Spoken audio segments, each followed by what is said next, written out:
mountain facility do you work at? We're live. Welcome to Backyard Musings, broadcasting live from Maple Valley. I'm Steve. And I'm Scott. And we have our producer on the side here, just monitoring, making sure we don't go off the tracks. After that last episode, we got a slapping from that last segment. So, Scorcher. No?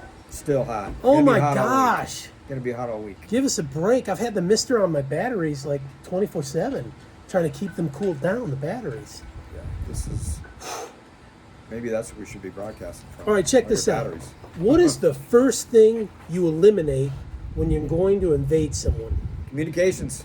Darn straight, man. Yep. That will cause confusion up the yin-yang. When you can't talk, when New York can't talk to San Francisco, or even Gary, Indiana, talk to Chicago,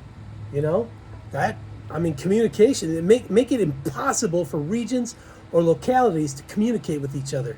That would cause a tremendous fear of the unknown, right? What's going to happen? What's going on? That would increase day by day. Each day that you don't have communications, it'd be kind of like hysteria, kind of like you'd have these micro, this is my town, this is my community, you're not getting in type of thing. Could you imagine if we all lost our cell phones? Oh, it's like People being would go ape. Middle It Ages. would be crazy. Middle Ages. Yeah. I'm betting you would see martial law on a county by county basis. I'm betting maybe city by city too. Yeah. So then you'd have to rely on what kind of a county you live in, right? I mean, we live in a pretty conservative county. Maybe here in militias California, would start forming. Maybe to protect. In our cul-de-sac, would we get together to bottle off the front of the cul-de-sac with trucks and, hey, you can't get in here. These are our people, or our like a block party. Well, no, a blockade. Oh. So that someone can't get in who doesn't belong in there. Because we live on a cul-de-sac. Yeah. Right? Yeah. Like a gated community, would you man the gate so that nobody can get in but your peeps?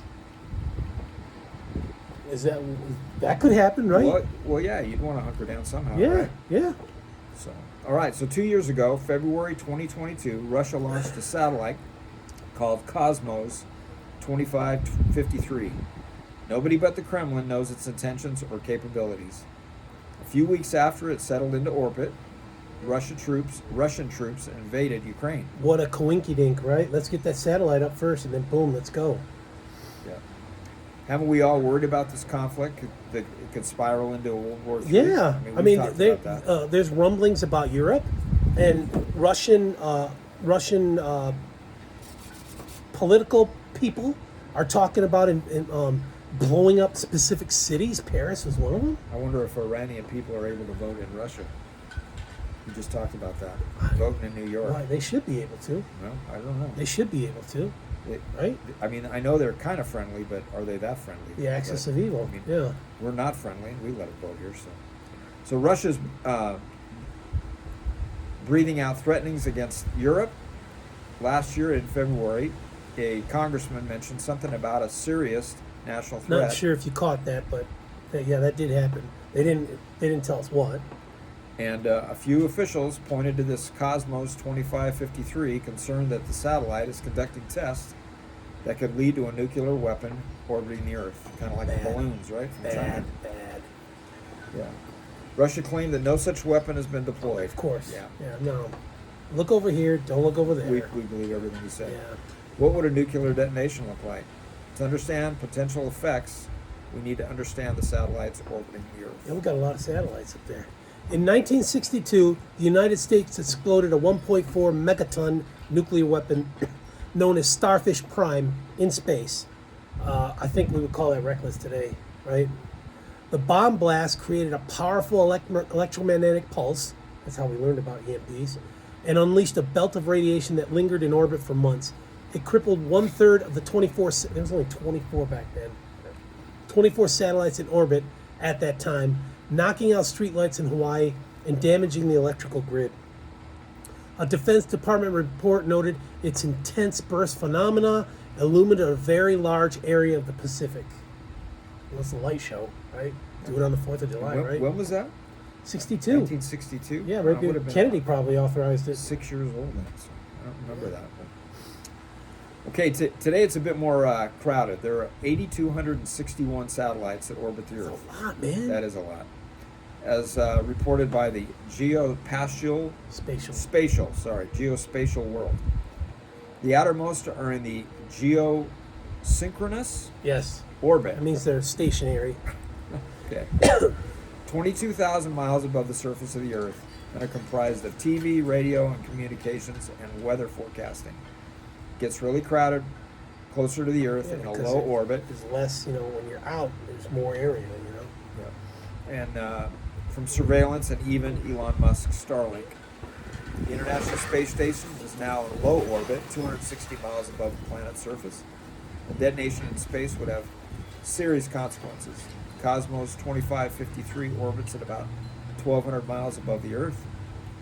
Officials believe that Cosmos 2553 is designed to test It's up there. components of an anti-satellite capability. Oh, yeah, it would take out satellites. Yeah? A detonation?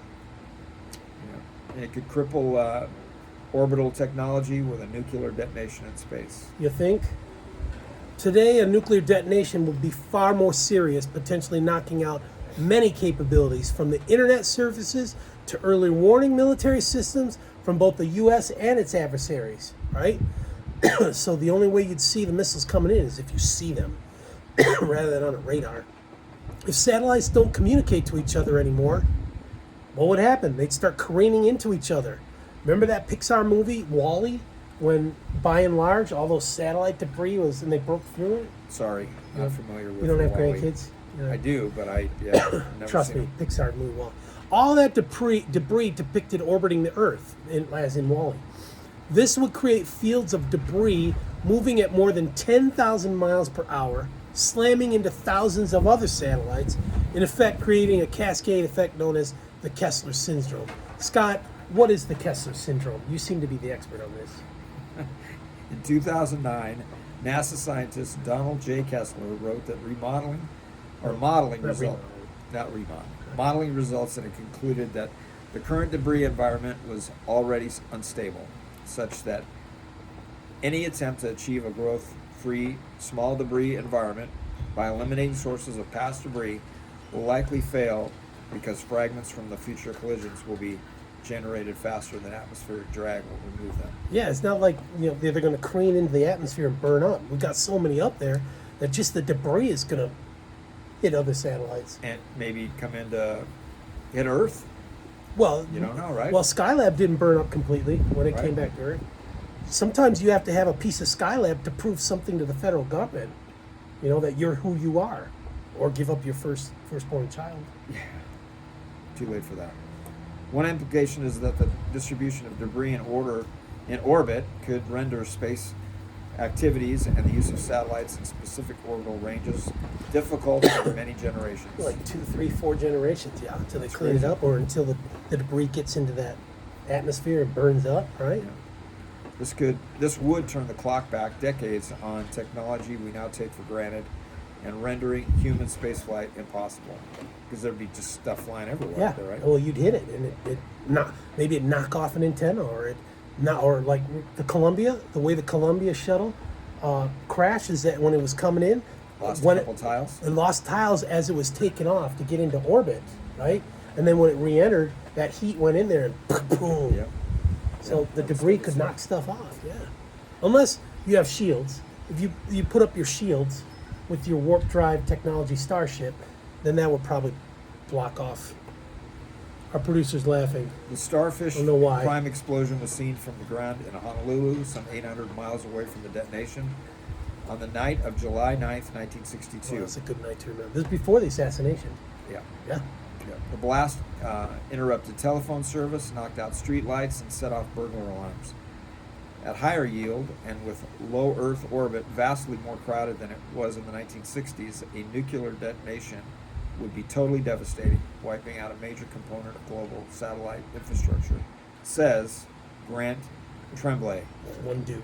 the Who's this dude? astrophysicist at the Harvard Smithsonian Center for Astrophysics and vice president of the American Astronomical Society. So he must be in the know. Sure. But seriously, something went off in space. This is most likely what's going to happen. All that debris is going to start destroying other satellites, and now we got like a film of debris surrounding the Earth. I mean, how are you going to clean that up? Go up with a space vacuum? Yeah, I don't think Dad, it's can I gonna steal your happen. phone? I don't think it's gonna happen. I don't know either. So, I think we're at the end of our segment. Yeah. Yeah. Thanks for joining us. We really appreciate you joining us. If you like it, subscribe, tell your friends, tell your enemies, tell your family. Have a good day and stay cool. We'll see you.